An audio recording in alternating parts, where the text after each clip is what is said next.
Al-Abbas ibn Abdul Muttalib, his uncle, that a big army was headed to Medina to attack it. So he gathered his companions and he asked them, what do you think? Personally, he said, I think that we should wait for them until they attack Medina. Medina, by nature, is a fortress. It is surrounded by mountains. So no one can attack us except from one area. And when they come from that area, we're ready for them. We can corner them. We can attack them. And even if they were so strong and more powerful than we are, and we had to retreat, then the women and the children can participate from rooftops by throwing, from the houses, by throwing things over them, and they will be defeated. This was a sound opinion from the Prophet ﷺ. And Abdullah ibn Ubay ibn Salul, who came because he was the leader of his tribe, though he was a hypocrite, yet the Prophet ﷺ treated him as a normal person. And this is a very important lesson. No matter how bad you think your Muslim brother is, as long as on the surface his actions do not imply otherwise, you treat him as a Muslim. You do not judge people from their intentions, because this is something only Allah Azza wa Jal knows. How was he also known as a hypocrite then, but you can still treat him? Well, the Prophet ﷺ had so many verses revealed on incidents pointing him out as a hypocrite. But the Prophet himself ﷺ knew the hypocrites by name. Yet he treated them as was apparent to the people. Because in Islam, if I were to be a judge and I saw someone kill in front of me or steal in front of me, I do not have the right to enforce the law on him, because at this moment I'm not a judge. I'm a witness. But if two people came to me and testified that he did this thing, then I can force the law on him and give him the proper punishment. Likewise, though the Prophet ﷺ knew that this man was a hypocrite, Allah Azza wa Jal told him that this man is a hypocrite.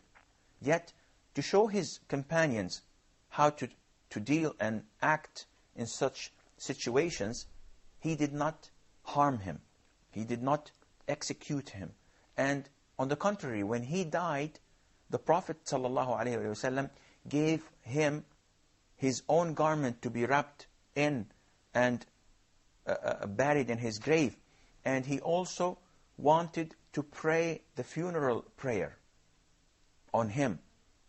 But Allah Azza wa Jal denied him from doing this. And he said, even if you seek Allah's forgiveness for them 70 times, Allah will not forgive them, because they died on blasphemy, on kufr. This hypocrite, Abdullah ibn Ubay ibn Salul, the Prophet, from his mercy, said, if I knew that Allah would forgive him, if I ask Allah for forgiveness more than 70 times, I would have. Allah said, 70 times you ask for forgiveness, he will not be forgiven. So he said, if I knew that Allah would forgive him, if I do it more, I would have asked Allah for forgiveness for him. So the Prophet ﷺ treated them as Muslims, because up till the moment, they did not show something concrete to be condemned for, or to be trialed and executed because of, as a sign of blasphemy. So he was called to the majlis of the Prophet ﷺ. So what about the statements which he said it before, like, cussing or slandering the companions? So the words or the saying meant in Islam, like, we don't take it into actions, or how we should deal then with the hypocrites if they say something bad about the Islam then? If they say something bad about Islam, and this is documented, then they are punished accordingly. For example, because there are so many times that you would not have sufficient evidence to back this up. And there are so many times that it would be misinterpreted. So he would claim that, no, I didn't mean this, I meant something else. And that is why it is important that the evidences are all in place and they can stand in trial. And having said that, Abdullah ibn Ubay ibn Salul was very careful. He used to do all of his things in the secret and blame others for it, as in the case of slandering Mother Aisha. May Allah be pleased with her, in the ifk, which inshallah we will come to talk about that on a later stage.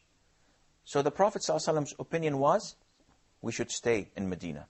Abdullah ibn Ubay ibn Salul agreed with the Prophet ﷺ, not because he thought that this was a good point and a strategic plan, but because he was afraid of going out to fight the polytheists. So he thought, let me stay where it's easier for me to hide, in a house or in somewhere else. The other group of the companions disagreed. And among them was Hamza ibn Abdul Muttalib, the brave warrior, the lion of Allah, and a number of companions, youngsters. I heard that the youth suggested to go out of the Medina to have the war there, and the old companions had the suggestion that they would stay in Medina. Well, not only the old companions, but the majority of the companions, among them were the youth, the youngsters who did not get the chance to fight with the Prophet ﷺ in Badr. They missed it because the Prophet, when he went to Badr, they didn't think that he was going to fight. They thought he was just going to take the caravan. And he did not wait until the full army was mobilized. He just said, whoever has a ride ready, he just gets on his ride and follow me. And who doesn't, he may stay in Medina. So those who did not go with the Prophet ﷺ in Badr felt unfortunate, and they were so eager to go out and fight that they've advised the Prophet ﷺ not to stay. They wanted to go out. It's a sign of bravery. Don't wait for them to come. We will go for them. Don't call us, we'll call you. So the companions wanted to go out to fight the polytheist army. And at the same time, some of the companions said that throughout history, nobody dared to attack Medina in our houses. We always go out to attack them. So this would be a first if they come and attack us. And it's a disgrace for us. So the Prophet ﷺ abandoned his own opinion because of the majority. And he went into his house. When he went to his house, the companions started blaming each other. And they started saying that, I believe that we've said something that the Prophet did not like, sallallahu alaihi wasallam. We should have followed his opinion, because his opinion is the sound and wise one. The Prophet ﷺ, when he went to his house, he put on his armor. He put a shield from the front and from the back. He put his helmet. He put all the chains around him to protect him from the swords and from the spears. And he went out, ready to fight. When the companions saw him, they said, O Prophet of Allah, we concede. We agree. Let us wait until they come and we fight them from Medina. But unfortunately that was too late. The Prophet ﷺ told them the ruling, and he said that it should not be for a prophet after wearing the gear of war to wait. This is not permissible. The minute a prophet puts on the gear of war, he must go out and fight. Does it mean that some prophets fought before the Prophet ﷺ, or the Prophet ﷺ, he was the first prophet to have battles against? No, of course, all messengers of Allah, or most of them, fought. For example, the messenger of Moses, sallallahu alaihi wasallam, he fought against so many, even when they went to Jerusalem and his people refused fighting with him, as we were told in Surah Al-Ma'idah, and the things that happened afterwards.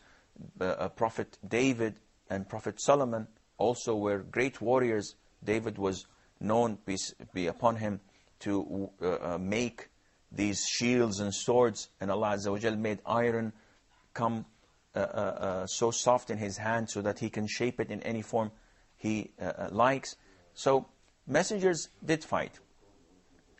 Some of their fights we were told about, and some was not disclosed to us.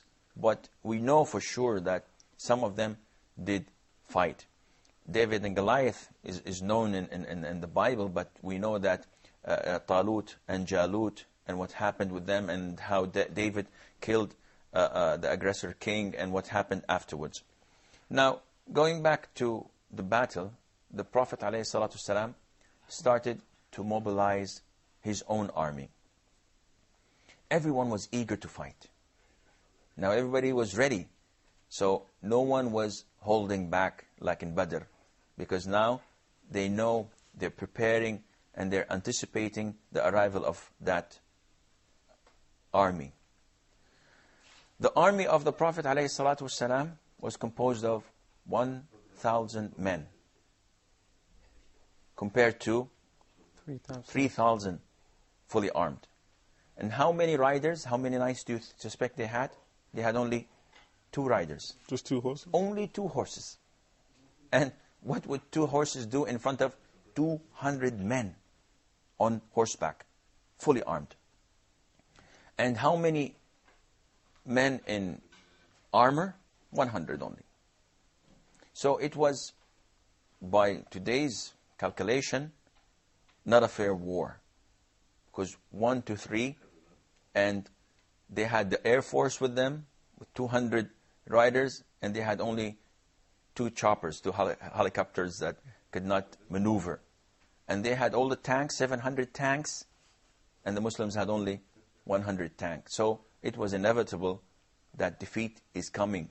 So we could think and calculate with our own calculations nowadays. But it was different at the time of the Prophet ﷺ, because he was not on his own.